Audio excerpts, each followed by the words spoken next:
Hey gang, Jason here for the Love of Tractors. It is St. Louis Farm Toy Show week, and in fact, it is Tuesday of St. Louis Farm Toy Show week. No, I take that back, it's Monday.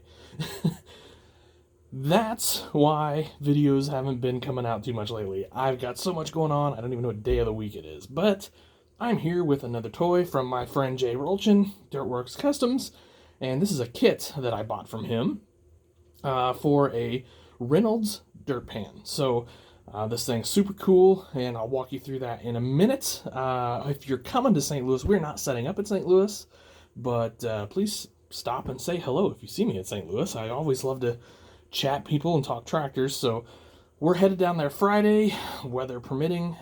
Huge snowstorm coming to the Midwest this week, so things could be interesting, but I think it's still going to be an awesome show. Anyway, so here's the Reynolds pan. Now, I don't really have a tractor made up for this. Obviously, if can find some options here, we could put that there, and we could put the big woods on there.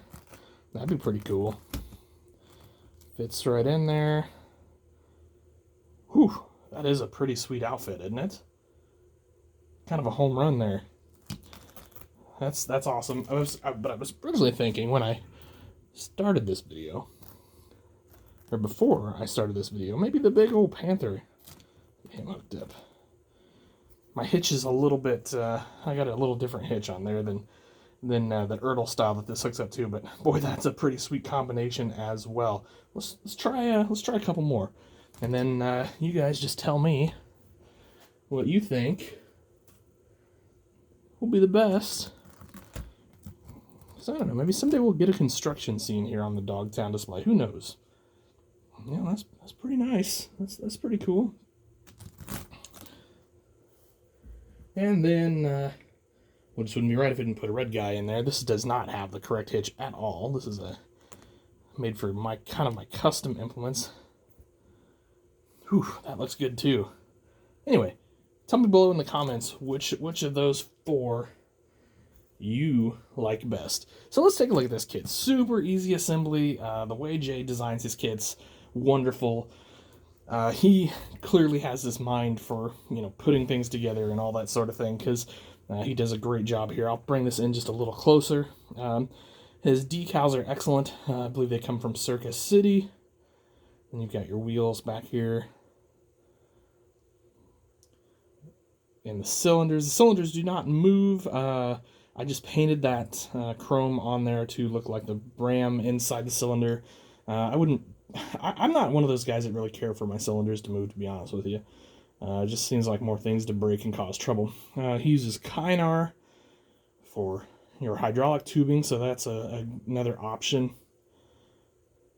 And then the globe here, now the one he had painted up on his website, the GPS globe, he had the same yellow as the pan, but and just for fun, I just thought I would do mine up black, just to give it a little contrast, or just kind of show a little pop there. So I kind of like that. I don't know. Do you guys think? What do you think? Better black, or would it have been better if I painted it the same colors as pan? I don't know. I do like it black with the white globe on top. And then, like I said, Erdl hitch, nice detail on the hitch here. I don't know how well you guys got to see that, but bolt detail and all that sort of thing, great. There's your underside of the scraper. Even here, like your hitch, I assume that hitch maybe could slide. I'm not for sure, but there's some bolts and things like that on that. So anyway, really cool scraper pan. So anyway, guys, I know this is like a weird short video, but I hope to get something out this week in case I'm plowing snow the rest of the week. So if I do get a chance to do another video later this week, I think I'll take you over to the barn area of Dogtown and just show you some of the detailing and things like that I've been able to do over there. I mean, it's not anything completely crazy or out of this world just yet, but I'm getting there, and I think it might be fun to take a look at it. So I guess we'll leave this video with one more. Why not? One more option for you. The big 8960. I need to trim my Kynar because it won't quite hook up to a lot of these tractors. But anyway. Alright guys, there you go. Thanks for watching. I appreciate it. You're all the best. Trying to get a new podcast episode out really quickly. Hoping maybe I can talk some folks in to doing interviews at St. Louis. We'll see. But that would be pretty cool if that happened. So, anyway, hope to have new videos and all sorts of that fun stuff too when we get back from the show. So, thank you guys. Appreciate it. Have yourselves an awesome day. Check out fortheloveoftractors.com. And we're on all the social medias and all that. Treat each other well, guys. Happy tractor hunting.